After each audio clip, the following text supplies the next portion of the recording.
आप देख रहे हैं फर्स्ट इंडिया न्यूज और आपके साथ में विजेंद्र सोलंकी। आप सोचिए जरा, 3 मई को जब नीट का एग्जाम हुआ और उसके बाद पेपर लीक, तो 22 लाख से ज्यादा स्टूडेंट ऐसे थे जिनको समझ नहीं आ रहा था कि वो क्या करें। लेकिन री नीट एग्जाम हुआ, 22,79,000 की किस्मत एक बार फिर से कैद हो चुकी है। हर किसी के जहन में सवाल है, क्या नीट क्रैक होगी या नहीं होगी। देश भर में 5440 परीक्षा सेंटर और 180 सवाल। आपके हर सवाल का जवाब हम दे रहे हैं। आपके लिए हम नीट का पेपर सॉल्व कर रहे हैं। फर्स्ट इंडिया पर हर सवाल का जवाब देंगे हमारे एक्सपर्ट। तो आपको बस एक काम करना है, एक तो आप इस लिंक को शेयर कर दीजिए ताकि मैक्सिमम बच्चे बैठकर अपने इस सवालों के जवाबों को तलाश सके, और पेन पेपर उठाइए और अपनी रैंक को खुद बनाइए, अपना स्कोर समझिए और समझिए कि आपने नीट को क्रैक किया है या फिर नहीं कर पाए हैं। अगली बार फिर से तैयारी करनी पड़ेगी। हमारे साथ सबसे पहले अमित बिजानिया जी जुड़े हैं, जो कि फिजिक्स एक्सपर्ट हैं। अमित जी, क्योंकि हमारे पास लगभग 50 मिनट के आसपास है और 180 सवाल है, तो मैं पहले ही क्लियर करता हूं, आपके लिए एग्जाम नीट के बच्चों से ज्यादा मुश्किल होने वाला है सर। क्या आप इसके लिए तैयार हैं? जी बिल्कुल। शुरू कर सकते हैं? जी बिल्कुल। तो चलिए शुरू करते हैं और सबसे पहले बात करते हैं फिजिक्स के उन 45 सवालों की जिनके जवाब आपको अब मिलने वाले हैं। पेन कॉपी लीजिए, अपनी क्वेश्चन शीट लीजिए और उस पर मार्क करते जाइए। अमित जी चलिए शुरू करते हैं।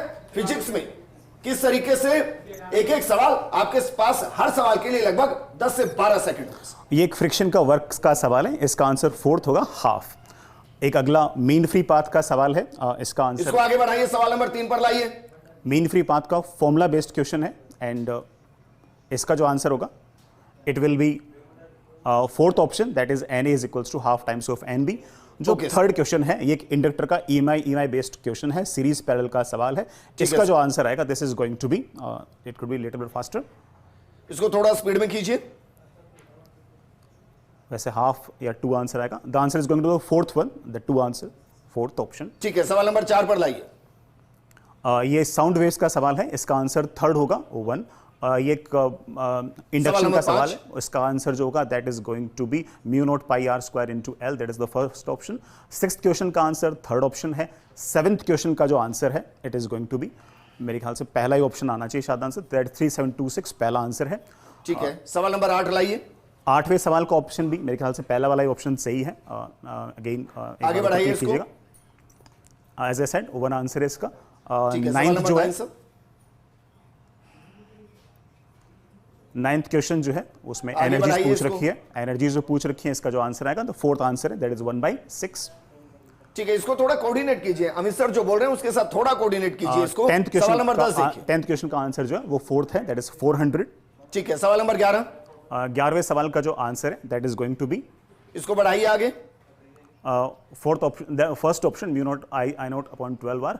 12th क्वेश्चन का जो आंसर है दैट इज गोइंग इसको बढ़ाइए आगे, that is going to the first option. 13th का आंसर थर्ड ऑप्शन।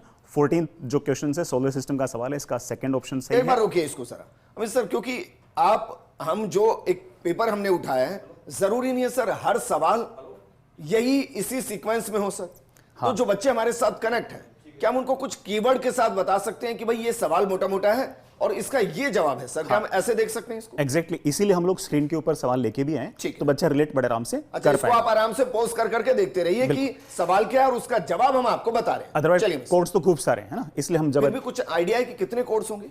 मेरे ख्याल से 7-8 के आसपास कोड रहेंगे ना, 7 से 8 के आसपास। ठीक है, आगे बढ़ाइए। 15वां नंबर सर। 15th जो आंसर है इनफाइनाइट पैरेलल कंडक्टिंग वायर है, इसका आंसर सेकंड वन है।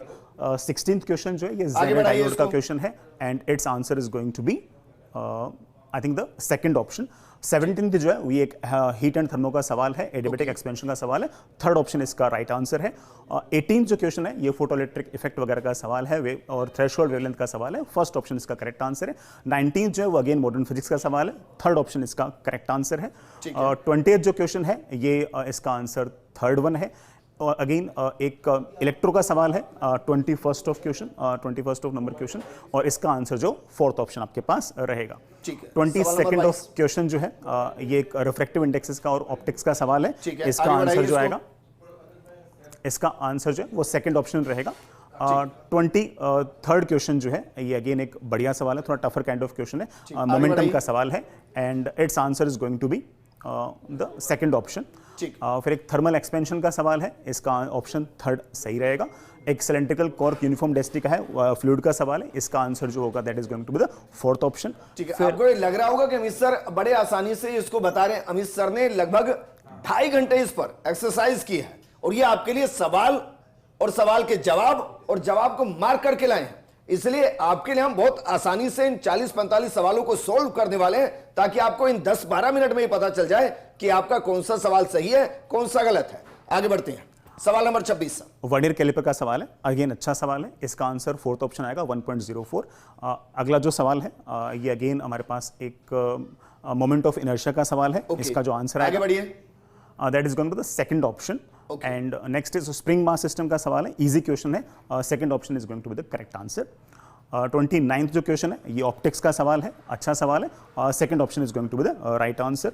एक अल्टरनेटिंग करंट का सवाल है, द नेक्स्ट वन, सवाल नंबर 30, इसका आंसर जो आएगा that is going to first option, that is 2.2 ampere. The next one is again angular momentum का सवाल है, एंगुलर मोमेंटम का सवाल है, इसका option third one is the right answer. ठीक है, 32वां सवाल आइए। नेक्स्ट इज एक रेजिस्टेंस का अगेन मेरे पास एक सवाल है, EMI का सवाल है, इसका आंसर आपके पास सेकंड वन रहेगा। इलेक्ट्रोस्टैटिक्स का अगला सवाल है and its answer is going to be, आगे बढ़ाइए, सवाल number 33, answer is going to be the second option, electric field is not equal to 0 and EB और EE से आपका सेम। सवाल नंबर 34 पर लाइए। 34th क्वेश्चन है जो ये भी आपके पास इलेक्ट्रोस्टैटिक्स का सवाल है, थोड़ा सा अच्छा सवाल है, third option is going to be the right answer. ठीक है, आगे बढ़ते हैं, सवाल नंबर 35th ऑफ क्वेश्चन जो है ये एक्सपेरिमेंट बेस्ड क्वेश्चन है और बिल्कुल NCERT में जिस तरह से लाइन बाय लाइन लिखा रहता है वैसे का सवाल है, थर्ड इसका आंसर रहेगा। ठीक है, 36th क्वेश्चन जो है अगेन अच्छा सवाल है, बढ़िया सवाल है, इसका आंसर जो आएगा ऊपर की, आगे बढ़िए, its answer is going to first option. अगला जो सवाल है ये यूनिट एंड डायमेंशन का इजी क्वेश्चन है, पहला इसका ऑप्शन बिल्कुल सही आंसर है। नेक्स्ट इज इलेक्ट्रोमैग्नेटिक वेव्स का एक सवाल है, सवाल की लैंग्वेज काफ़ी अच्छी, काफ़ी बड़ी लैंग्वेज है, इसमें 2 और 3 में से कोई सा भी आंसर हो सकता है, थोड़ी सी इसमें एम्बिग्यूटी रहेगी।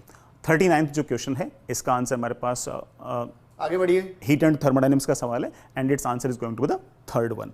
जो अगला सवाल है वो अगेन एक मॉडर्न फिजिक्स का सवाल है, पहला ऑप्शन इसका करेक्ट आंसर रहेगा।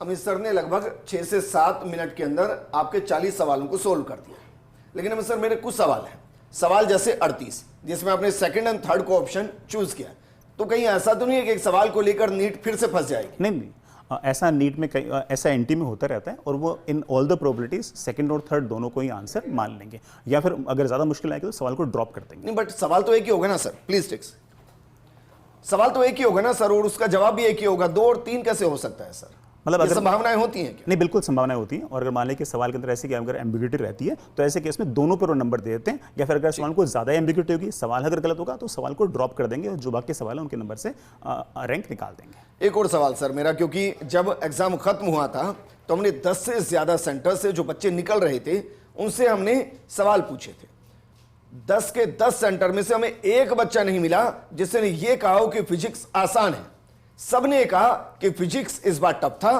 केमिस्ट्री मॉडरेट था और बायो आसान थी। तो क्या वाकई में जो सवाल दिए गए हैं इसमें जो रैंक होगी क्या वो वाकई में सिर्फ फिजिक्स तय करेगी?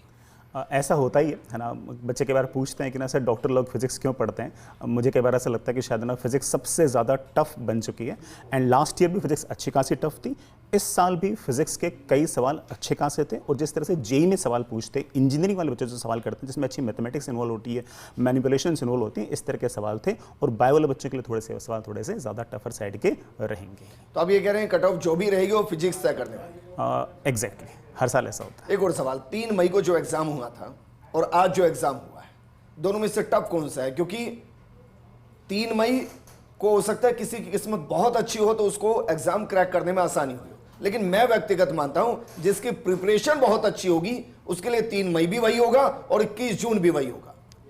एग्जैक्टली, सब कुछ रिलेटिव है, बट वैसे अगर आप कंपेयर करें एब्सोल्यूट वेज में तो आज वाला पेपर 3 तारीख वाले पेपर के मुकाबले थोड़ा सा डिफिकल्ट साइड का था, और आप ऐसा कह सकते हैं कि जैसे लास्ट ईयर 2025 में ऐतिहासिक फिजिक्स टफ था, काफ़ी हद तक उसके बराबर का पेपर ये वाला रहा है।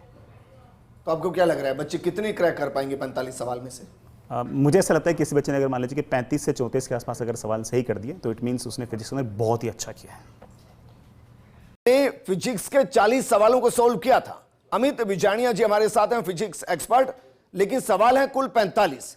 तो अमित सर, पॉसिबल है कि 5 सवालों को आप सीधा पढ़े, उनके ऑप्शंस दें और उसमें से बताएं कौन सा सही है, जल्दी जल्दी से। बिल्कुल। 41st क्वेश्चन एक कार ट्रेवल का है, सर्कुलर ट्रैक पे मूव कर रही है। उसका आंसर पहला ऑप्शन tan इनवर्स 1/5 सही रहेगा। उसके अलावा एक डायोड का सवाल है, D1 D2 D3 3 डायोड लगा रखे हैं। इसका आंसर थर्ड ऑप्शन जो है W3 more than W2 more than W1, ये आंसर सही रहेगा। 43rd जो क्वेश्चन है ये match the column type of question है। इसमें ये कुछ रेडिएशन बेस्ड सवाल है। इसका थर्ड ऑप्शन जो है वो बिल्कुल सही है। P जो है वो 2 के साथ, Q जो है 1 के साथ, R जो है 4 के साथ और S जो है वो 3 के साथ मैच कर रहा है। Okay. जो 44th क्वेश्चन है वो एक Bob of mass m is resting and hanging on A vertical of A ceiling, ये एक आसान सा ही सवाल है, मैकेनिक्स का सवाल है। और इसका जो आंसर है वो थर्ड, मतलब जिसका आंसर न्यूमेरिकली 5 है, वो आंसर सही है। लास्ट क्वेश्चन जो है ये एक polyatomic molecule of gas, ideal gas का सवाल है और इसका आंसर जो है वो पहला ऑप्शन जिसमें न्यूमेरिकल वैल्यू 4 है, 4 है, वो आंसर है। तो आपने पूरे 45 के 45 सवाल सोल्व कर दिए हैं। हमारे साथ पुनीत तिवारी जी जुड़ गए हैं जो कि केमिस्ट्री एक्सपर्ट हैं। पुनीत सर, क्या हम तैयार हैं केमिस्ट्री के पेपर को सोल्व करने के लिए? जी सर। जल्दी जल्दी करना पड़ेगा, हमें बच्चों के जितना भी वक्त नहीं मिलना है सर। बिल्कुल। चलिए शुरू करते हैं, केमिस्ट्री के सवालों को शुरू करते हैं। जरा देखिए केमिस्ट्री के सवाल कौन कौन से थे और उनके जो आंसर है वो क्या है। अमित सर शुरू करते हैं। Puneet sir please. पहला क्वेश्चन सम बेसिक कंसेप्ट का है, थर्ड आंसर हो जाएगा इसका सिग्निफिकेंट फिगर का।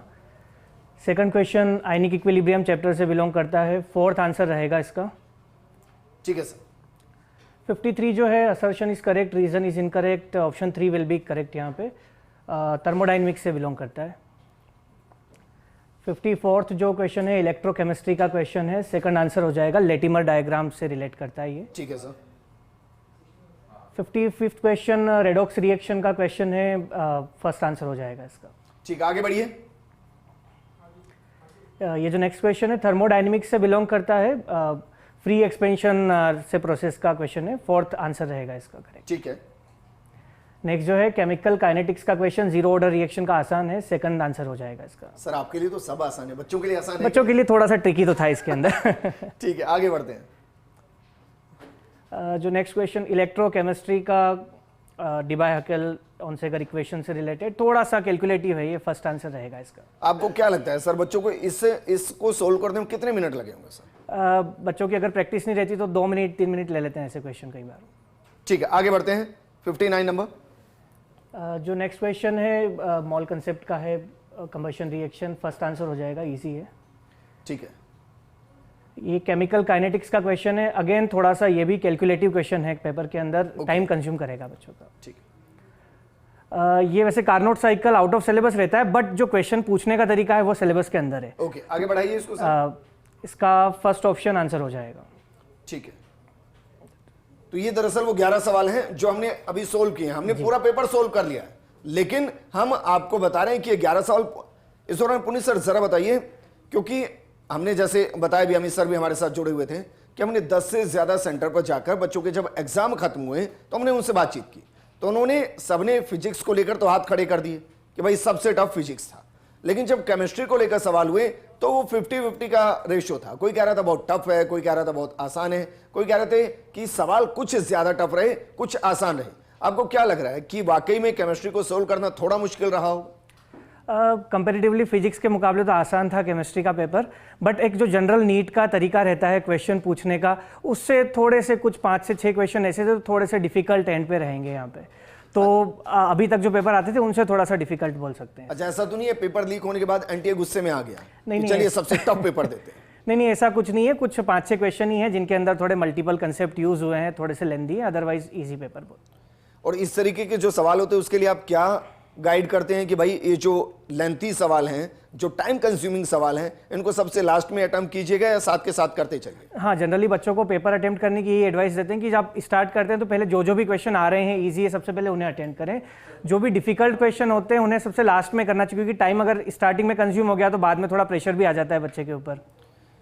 ठीक है, एक और छोटे से ब्रेक के लिए यहां रुक रहे हैं क्योंकि अभी केमिस्ट्री के सवाल बाकी हैं और बायो तो पूरी ही बाकी है।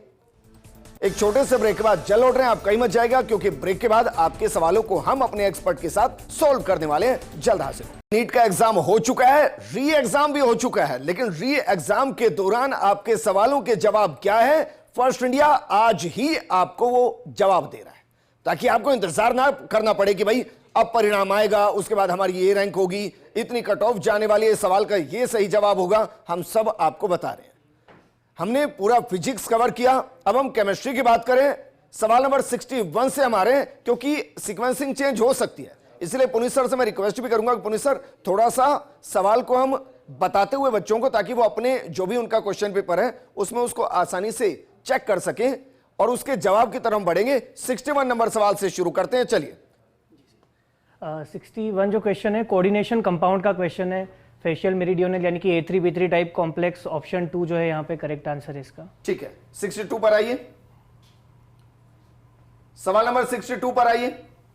रोकिए जरा सर, सवाल नंबर 62 हो चुका है सर, 63 ये हो चुका है। ठीक है, 63 अगेन मोल कंसेप्ट का क्वेश्चन, कंबशन से रिलेटेड 362 यहाँ पे आंसर हो जाएगा, ऑप्शन 1। ऑप्शन 1, ठीक है। 64 ये एटॉमिक स्ट्रक्चर का क्वेश्चन है, क्वांटम एटॉमिक मॉडल से, इसका आंसर ऑप्शन डी वाला हो जाएगा, ऑप्शन सी हो जाएगा। Option C, option C correct. ठीक है, ठीक है। नेक्स्ट जो क्वेश्चन है जीओसी से बिलोंग करता है, कार्बोकेटायन स्टेबिलिटी का, यहाँ पे आंसर हो जाएगा ऑप्शन 2। इसका ऑप्शन 2 है, ऑप्शन 2 आंसर है। ठीक। अच्छा, आप इस पर ध्यान मत दीजिएगा, जो एक टिक चल रहा है, क्रॉस चल रहा है, ये किसी बच्चे का पेपर है, हम उसका नाम नहीं बता रहे हैं लेकिन जो सर बता रहे हैं बस उस पर फोकस कीजिएगा। ये मत देखिएगा कि इन्होंने 1 टिक किया हुआ है, 2 टिक किया हुआ है, तो उस हिसाब से हमारा सही है। सर 66 अगेन कोऑर्डिनेशन कंपाउंड का आसान क्वेश्चन, 4th आंसर रहेगा इसका। तो जिस भी बच्चे हैं उसने सही किया, सही किया है ये वाला। नेक्स्ट जो है इलेक्ट्रोकेमिस्ट्री का क्वेश्चन, लेटिमर डायग्राम से, अगेन 3rd आंसर रहेगा इसका। थोड़ा सा कैलकुलेटिव है बट हो जाता है सॉल्व। हम तो इस बच्चे की स्टेट में समझ ही नहीं पा रहे हैं कि उसने क्या क्लिक किया होगा। सर आप समझ पा रहे हैं क्या क्लिक किया है? नहीं, वैसे टिक सही कर दिया उसने, अच्छा, 3rd वाला क्लिक किया होगा, ठीक है। 68 नंबर, ये बहुत बेसिक क्वेश्चन है। 68 पोटाशियम के अंदर रेशियो पूछा है, 1:2 यहाँ पे आंसर हो जाएगा, ऑप्शन 2। ऑप्शन 2 है इसका, ठीक है। 69 क्लास 12th सॉल्यूशन चैप्टर का क्वेश्चन है, first is correct and second is incorrect यहाँ पे। तो इसका जो आंसर है थोड़ा सा ए और बी करेक्ट है, सी इनकरेक्ट है, तो ऑप्शन 2 यहाँ पे करेक्ट आंसर रहेगा, मतलब A and B only. A and B only, ठीक है। 70 नंबर सवाल देखिए। 70 नंबर जो है इलेक्ट्रोकेमिस्ट्री का क्वेश्चन है, अगेन 80 यहाँ पे आंसर हो जाएगा, ऑप्शन 2। यानी कि नंबर 2 जो इसका है वो इसका आंसर है, 80 इसका आंसर है। आगे बढ़ते हैं, 71 को देखते हैं जरा। 71, हाँ ये थोड़ा सा अच्छा क्वेश्चन था वैसे। इसका आंसर हो जाएगा DBCA, उल्टा देखना पड़ेगा, DBCA, ऑप्शन 1 यहाँ पे करेक्ट आंसर हो जाएगा। ठीक है, मैं तो समझ ही नहीं पा रहा हूँ, चलिए कोई बात नहीं। आगे बढ़ते हैं, 72 की तरफ बढ़ते हैं। 72 नंबर सवाल देखिए। ये डायरेक्ट NCERT का क्वेश्चन है, कोऑर्डिनेशन कंपाउंड चैप्टर से। CFT के अंदर लिगेंड का स्ट्रेंथ का ऑर्डर होता है, वो पूछा हुआ है। यहाँ पे ऑप्शन 2 करेक्ट आंसर हो जाएगा, ये आंसर है ऑप्शन 2। ठीक है। 73 नंबर, ये अच्छा क्वेश्चन है, इसके अंदर 2 कंसेप्ट मिक्स कर दिए इन्होंने, बायोमोलिक्यूल भी हो गया और साथ में थोड़ा सा क्वालिटेटिव एनालिसिस वाला पार्ट भी आ गया। ठीक है। यहाँ पे सल्फर वाला एक एमिनो एसिड 309 जो है, ऑप्शन 3 वो करेक्ट आंसर हो जाएगा। 73 का आंसर है 3। वैसे आप इसको चेक कीजिएगा, हो सकता है आपके पास जो क्वेश्चन पेपर हो उसमें ये 73 नंबर ना हो, लेकिन सवाल आपके सामने, और इसलिए हम सवाल डाल रहे हैं सीधा, ताकि आप अपने सवाल को देखें और उसके जवाब को मैच कर लें। 74 नंबर सवाल पर आते हैं। 74 रेडॉक्स रिएक्शन का क्वेश्चन है, ऑप्शन 2 यहाँ पे करेक्ट आंसर हो जाएगा। ठीक है। 75 पर आते हैं, सवाल नंबर 75। थोड़ा सा और ऊपर लीजिए प्लीज इसको। ठीक। थोड़ा सा पीरियोडिक टेबल का क्वेश्चन है, यहाँ पे वैलेंसी से रिलेटेड पूछा हुआ है, ऑप्शन 2 जो है वो करेक्ट आंसर हो जाएगा। मैक्सिमम, या option 2 will be correct here, option 2। ठीक है। 76 नंबर सवाल पर आएंगे। ऑर्गेनिक केमिस्ट्री का बेसिक कंसेप्ट का UPSC का क्वेश्चन, कॉन्जुगेटेड यानी कि 2 का डिफरेंस होना चाहिए, 1,3 डाइन वाला, ऑप्शन 2 जो है करेक्ट आंसर हो जाएगा। ठीक है, बहुत अच्छे सर। 77 ये केमिकल काइनेटिक का क्वेश्चन है, थोड़ा सा ट्रिकी हो गया, यहाँ पे आगे उन्होंने 2 लिख दिया था, 0.75 मिनट, ऑप्शन 3 करेक्ट हो जाएगा। तो बच्चे का गलत हो गया है, कोई बात नहीं। 78 को देखिए। ये आयनिक इक्विलिब्रियम का क्वेश्चन है, अगेन कैलकुलेटिव था थोड़ा सा नेचर में। इसका आंसर अपना ऑप्शन 1 हो जाएगा। इसका आंसर नंबर ऑप्शन 1 होगा। ठीक है, आगे बढ़िए थोड़ा सा। तो ये शायद बच्चे ने स्किप कर दिया सवाल, स्किप कर दिया, थोड़ा लेंदी होता है, कैलकुलेटिव होता है ये तो चैप्टर। इसलिए स्किप कर दिया। ठीक है, 79 पर आते हैं। ये भी लेंदी है सर? नहीं, लेंदी नहीं है। अगर बच्चा करेक्ट ऑप्शन जल्दी पकड़ लेता है तो ज़्यादा टाइम नहीं लगेगा, सारे चेक करेगा तो फिर टाइम लगेगा उसमें। ठीक है, 80 नंबर। 80 नंबर थर्मोडायनेमिक का क्वेश्चन है, कार्नोट साइकिल दिया हुआ है। ठीक है, प्लीज आगे आइए, आंसर की तरफ आइए। ऑप्शंस जो दिए हुए हैं इसमें, चलिए और चलिए। अगेन आपको लग रहा होगा वैसे काफी बड़ा सा क्वेश्चन है। थोड़ा सा थोड़ी ना नीट क्लियर है। कैलकुलेटिव भी रहा है थोड़ा सा नेचर में। ऑप्शन 2 यहाँ पे करेक्ट हो जाएगा। और बच्चे ने इसलिए स्किप भी कर दिया। हाँ, बच्चे ने स्किप कर दिया, थोड़ा सा पढ़ते भी नहीं है बच्चे। अच्छा, ऐसा तो नहीं है कि आपके किसी स्टूडेंट का है जिसकी जमकर कुटाई होने वाली है? नहीं नहीं नहीं नहीं नहीं, ऐसा नहीं। बच्चे ने अच्छा किया है, इसने जिसका भी पेपर अच्छा अटेम्प्ट किया है वैसे। ठीक है, 81 पर आते हैं। 81 नंबर सवाल देखिए। लिक्विड सॉल्यूशन क्लास 12th का चैप्टर, असर्शन इज करेक्ट, यहाँ पे रीजन इनकरेक्ट दिया हुआ है। तो ऑप्शन प्लीज एक बार ऑप्शन की तरफ आइए, इसको स्क्रॉल कीजिए थोड़ा सा। यहाँ पे ऑप्शन 4 आंसर हो जाएगा। A is correct, R is not correct. ठीक है, अगले सवाल की तरफ आते हैं। अगले सवाल की तरफ बढ़ते हैं। जरा देखिए अगला सवाल 82 नंबर। 82 जो है कोऑर्डिनेशन कंपाउंड चैप्टर का क्वेश्चन है। यहाँ पे कैन यू प्लीज इसको स्क्रॉल कीजिए, इसके और ऑप्शंस दिखाइए। ऑप्शन 2 यहाँ पे करेक्ट हो जाएगा। ऑप्शन 2 इसका ऑप्शन 2 इज करेक्ट आंसर। ठीक है, आगे बढ़ते हैं, अगले सवाल की तरफ बढ़ते हैं। 83 नंबर सवाल है। देखिए सवाल हम आपको इसीलिए दिखा रहे हैं ताकि आप देख सकें, और इन टिक पर मत जाइएगा क्योंकि किसी बच्चे की शीट है जिसमें उसने अपने जो आंसर दिए वो लिखे हुए हैं। आप सिर्फ उन सवालों के जवाब को देखिएगा जो पुनित सर दे रहे हैं, और उसके हिसाब से अपनी रैंकिंग और अपने कितने सवाल सही हैं उनको समझ लीजिएगा। Sir 83 number. ये क्वेश्चन बड़ा अच्छा है एक्चुअली। इसमें बायोमोलिक्यूल, बायोलॉजी का पार्ट, थर्मोडायनेमिक, फिजिक्स का थोड़ा सा पार्ट होता है, वो सब रिलेट होके आ गया। केमिस्ट्री का क्वेश्चन है वैसे। इसका ऑप्शन एक बार ऑप्शन दिखाइए प्लीज। शायद 2000 इसका आंसर होगा। हाँ, ऑप्शन 3 करेक्ट हो जाएगा यहाँ पे। ठीक, बच्चे ने भी शायद सही किया। सही किया? नहीं, बच्चे ने गड़बड़। बच्चे ने 333। वैसे दिखता बड़ा क्वेश्चन है, इसका सॉल्यूशन बड़ा छोटा सा। आपके लिए सर? नहीं, बच्चों के लिए भी छोटा है अगर वो इसको। 85 बताइए सर। पीरियोडिक टेबल का एक क्वेश्चन है। A is correct, R is also correct. तो इसके ऑप्शंस दिखाइए प्लीज, एक बार स्क्रॉल कीजिए इसको। तो इसके प्लीज और कीजिए इसको। तो आप कह रहे हैं 2 यहाँ पे करेक्ट। 2 आंसर इसका सही आंसर हो जाएगा। ठीक है, 86 नंबर सवाल की तरफ बढ़ते हैं। ऑर्गेनिक केमिस्ट्री हाइड्रोकार्बन चैप्टर का अच्छा क्वेश्चन है ये भी, थोड़ा सा टाइम टेकिंग भी हो सकता है कुछ बच्चों के लिए। KOL ज्योमेट्रिकल आइसोमर, ऑप्शन 2 यहाँ पे करेक्ट आंसर हो जाएगा। ठीक है, बच्चे ने गलत कर दिया है। 87 की तरफ बढ़ते हैं। ये केमिकल बॉन्डिंग का क्वेश्चन है। सिग्मा स्टार, ऑप्शन 1 जो है वो करेक्ट आंसर हो जाएगा। ऑप्शन 1। ऑप्शन 1। 88 की तरफ बढ़ते हैं। मुझे लगता है हमें एक क्लियर कॉपी लेनी चाहिए थी, हो सकता है बच्चा जिसकी हो वो थोड़ा सा उदास हो गया हो आज ही। 88 को देखते हैं सर। केमिकल बॉन्डिंग का शेप मैच करवाने हैं यहाँ पे। ऑप्शन एक बार थोड़ा सा, एक बार प्लीज ऑप्शन की तरफ आइए।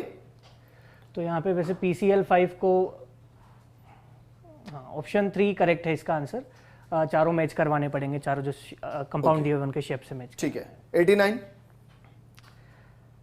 अगेन ये भी पहली बार पूछा हुआ क्वेश्चन है नीट में। अभी तक जो विटामिन के केमिकल नेम्स वगैरह पूछ लेते थे, डेफिशिएंसी से होने वाली डिजीज पूछ लेते थे। उसके सोर्सेज क्या होते हैं विटामिन के, वो पहली बार पूछा है इस बार। तो अच्छा क्वेश्चन है ये भी। सही मैच किया हुआ है बच्चे ने इसका आंसर वैसे। तो ऑप्शन 3 करेक्ट हो जाएगा यहाँ पे। ठीक है, और लास्ट सवाल sir 90 number. Carbonyl compound chapter का क्वेश्चन है। फ्रीडेल क्राफ्ट असाइलेशन रिएक्शन दी हुई है, उसके प्रोडक्ट के बारे में भी कुछ पूछा हुआ है। प्लीज आगे बढ़िए। यहाँ पे ऑप्शन 4 जो है वो करेक्ट आंसर। ये बच्चे का सही है। देखिए हम इसलिए आपको इस सवालों के जवाब बता रहे हैं ताकि आपको पता चले कि भाई प्रिपरेशन को और कितना मजबूती से करना है, या फिर आपको तैयारी करनी है कि हमें नीट तो क्रैक हो गई है तो अब आगे एडमिशन देखिए कि कहां मिलेगा। हमने कोशिश की कि आपको बता पाएं कि केमिस्ट्री के 45 और फिजिक्स के 45। ये जो सवाल है इनके जवाब क्या है? हम फिर कह रहे हैं, हमने जो एक पेपर लिया है ऐसे 7-8 और पेपर होंगे जिनमें सीक्वेंस अलग होगा, और इसीलिए हम नंबर के हिसाब से नहीं बता रहे हैं, हम आपको बकायदा क्वेश्चन पेपर में जो सवाल है वो दिखा रहे हैं और फिर उसका आंसर दे रहे हैं। इसलिए आप इस वीडियो को आराम से पॉज करके भी यूट्यूब पर देख सकते हैं।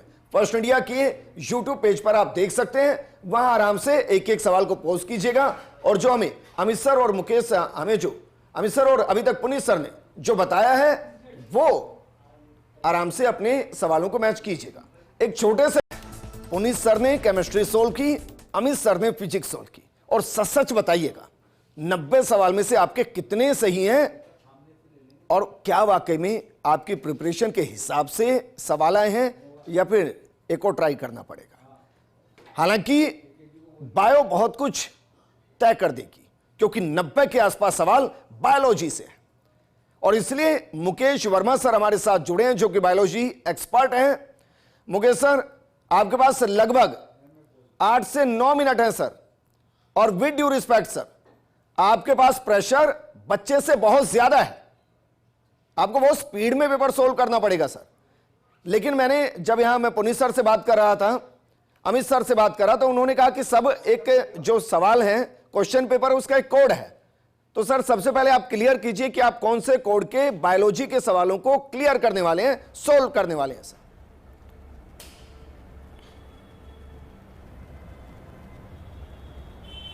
मेरे पास जो पेपर है उसका कोड है 70, सुश्रुत के नाम से ये पेपर है, तो मैं बच्चों को यही पेपर पूरा एक्सप्लेन करूंगा। ठीक है सर, तो मैं कोशिश करता हूं कि मैं सवाल भी दिखाता रहूं और आप स्पीड में जवाब देते जाएं, तो बच्चों के लिए थोड़ा सा आसान हो जाएगा, वो सवाल को भी देख लेंगे। शुरू करें सर।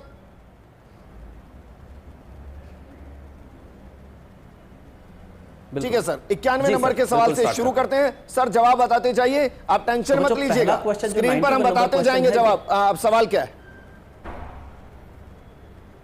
शुरू कीजिए सर। जी बिल्कुल, तो 91 नंबर क्वेश्चन है, ये रेप्टिलिया से है। इस 91 नंबर क्वेश्चन है, ये रेप्टिलिया से है, और रेप्टिलिया में जो लोकोमोशन है वो क्रॉलिंग होता है। स्टेटमेंट सही है, लेकिन दूसरा स्टेटमेंट गलत है। क्रोकोडाइल के अंदर 4 चैम्बर्ड हार्ट होता है, इसलिए दूसरा स्टेटमेंट गलत है। 92 नंबर अगर क्वेश्चन हम देखते हैं तो यह है कैल्विन साइकिल से रिलेटेड। 3 मॉलिक्यूल्स ये पूछा हुआ है कि ग्लूकोज बनाने के लिए कितने कैल्विन साइकिल चाहिए। तो एक ग्लूकोज के लिए 2 कैल्विन साइकिल चाहिए, तो 3 के लिए हो जाएंगे 18 यहाँ पर हो जाएगा। इस तरह से देखें तो कितने टर्न कैल्विन साइकिल चाहिए, तो 3 के लिए जो है 18 कैल्विन साइकिल सर। आप टेंशन मत लीजिए सवाल की सर, हम सवाल तो स्क्रीन पे दिखा रहे हैं सर। एक के लिए आप तो बस जवाब बताते जाइए कि 1 2 3 4 में से कौन से सवाल का जवाब है, बाकी टेंशन मत लीजिए सर। ठीक है, तो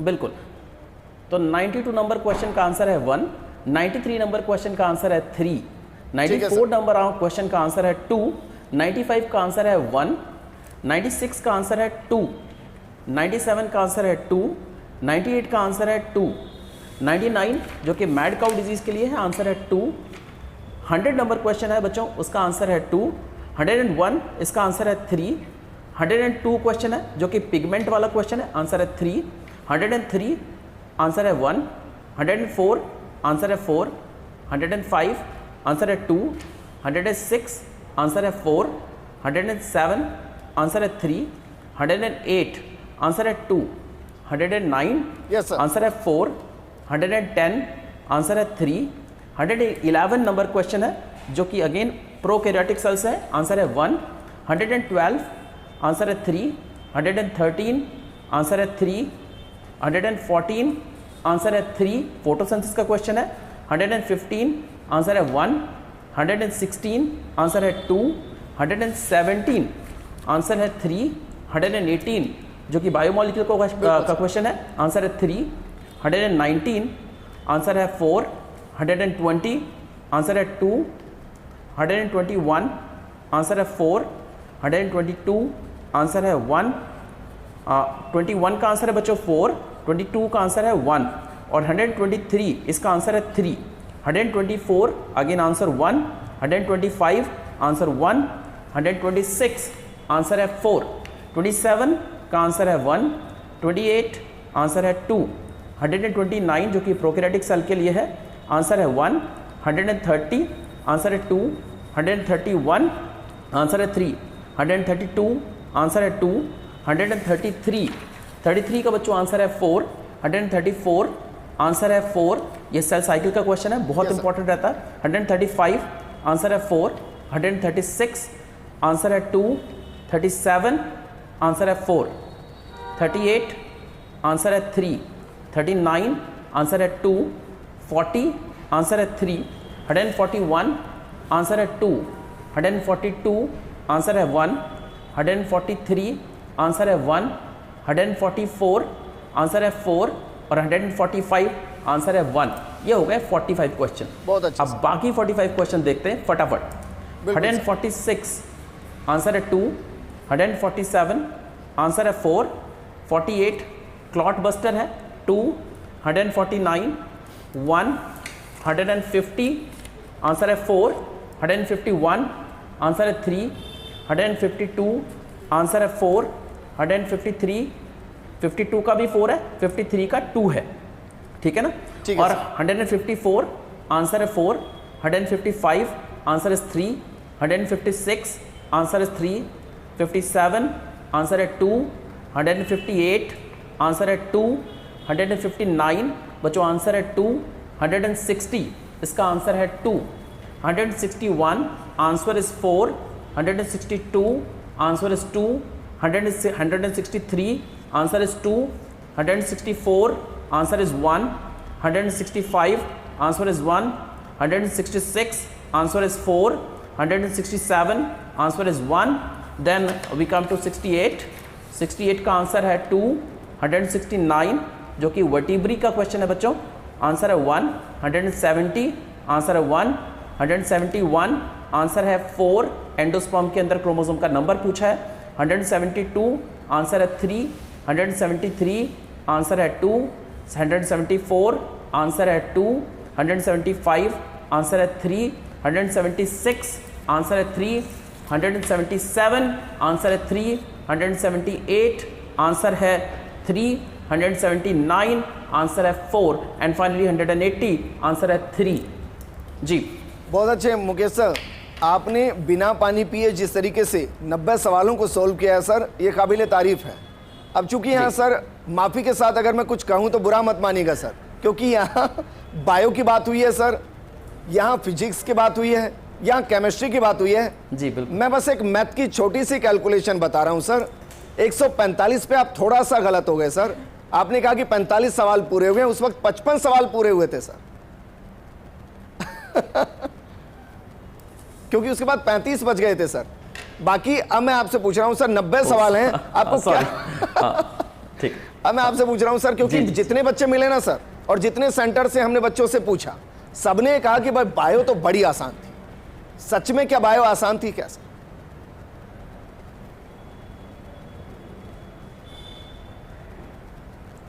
सर बायो क्या मतलब बायो का पेपर सच में आसान था, पूरा का पूरा एनसीईआरटी से पेपर था और पेपर रियली इजी था। लेकिन अगर एक बच्चे के पॉइंट ऑफ से देखेंगे, वो बच्चा एक फिजिक्स के लंदी क्वेश्चन पहले देख चुका है, वो साइकोलॉजिकली पहले ही टेंशन में आ चुका है, क्योंकि फिजिक्स के क्वेश्चन जैसा आपने बताया कि भाई थोड़े से लंदी पेपर्स थे और क्वेश्चन थोड़े से मुश्किल थे। बिल्कुल। फिर केमिस्ट्री के पेपर वो पहले देख चुका, क्योंकि सबसे लास्ट में बायो था इस कोड में।